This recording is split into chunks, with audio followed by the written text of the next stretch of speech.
So I want to just a preliminary tightness. Oh yeah. Oh, she got some compression. Now, with that tight like it is, I'm going to bump that crankshaft,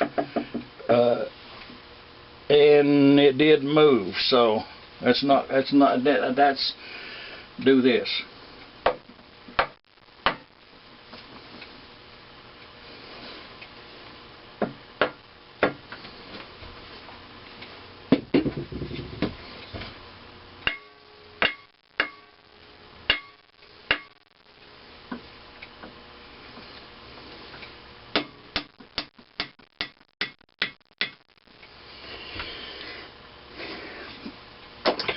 Now that's tight enough to hold that.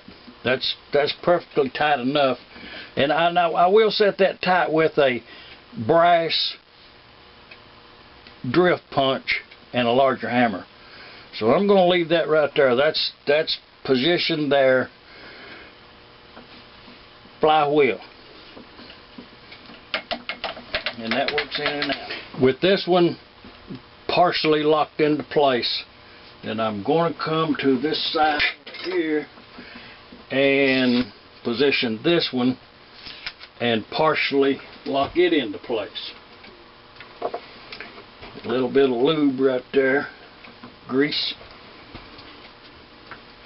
The spacer collar, and a little shade of oil. Not much.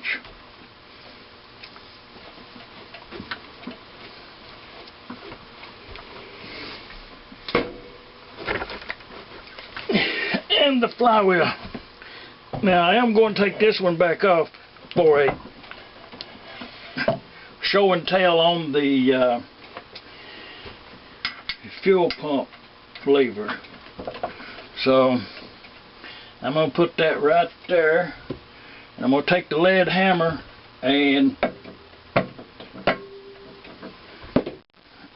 actually, if I hold that one over yonder and hit that like that. Okay. Now that should hold our flywheels to where we want them. Should be no play.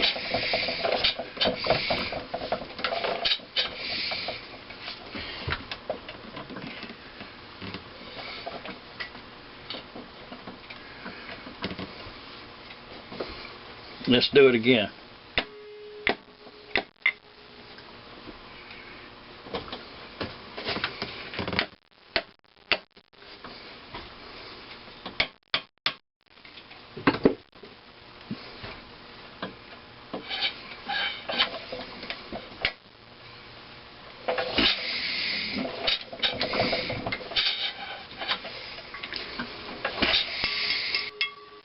Pull your chair a little bit closer to the front. Might as well to do this the correct way. What I'm going to do is take this flywheel back off.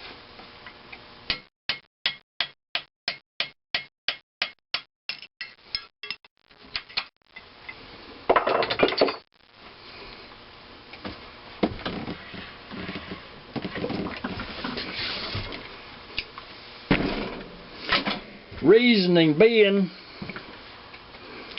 can't see nothing. This right here, if you remember, that's a center out of a flywheel, and right here is where the spokes would be, and then it's full length.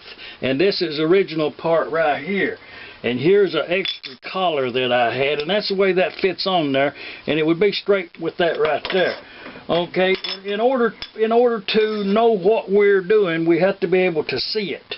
So you put this all the way, put that the flywheel center part would be all the way to the engine, and then this collar would be right there. lined up with that hole in the bottom down there. That's the way that would be. In order to explain what we was doing here, you have to be able to see it. So with this fork right here, back that set screw up to where it'll get in there. And then this right here goes up in here, back like that right there, in that hole, and back through that hole, and back through this other one.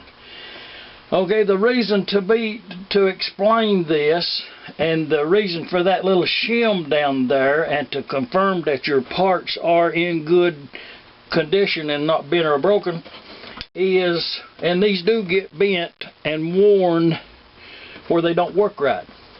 And I'll explain that to you. With that yoke up there like that, and this much play in the bottom down there, okay, and that goes over here like that. I'm not going to tighten that set screw up. I'm just going to leave it like it is. Okay. When I look straight down on this, I want those two. That works like this right here is the way that works. It pivots on that. That's the reason for them rounding surfaces right there. That's the way that works. It does that. It should do that. When the engine fly balls goes out, then this will come out and slow the engine down, and then it comes back in. That should move. And if that pin down there is missing or gone, this can actually rotate round and round and round, and then this becomes the wear surface right here. That's why some of these are worn completely out. But this is like this right here, like this right here, like this right here, and now I want to look straight down on this, and looking straight down, I want the same amount of distance between this fork and the same amount of this fork. I want that evened up on this collar. If I push it all the way forward, it actually hits back here, and there's a great gap on the front. So if I pull it back as far back as it'll go, then I have the same gap on the front and the back. So that tells me that I need the washer, spacer washer, in the front of that collar down there. One washer will line that up of the correct thickness. So to leave that with this explanation and move on, that's what I'm going to do. I'm going to put the spacer in there, put the other flywheel back on, tighten everything up, and we'll be good to go. If there's any questions about that. Now, another thing that you will find on these engines, especially an auction sale engine, where they throw the chain around it, picked it up with the end loader and took it out yonder in the field, and come along sale day, and they bought it, and they come along and they throwed another chain around it, and somehow they bent this thing.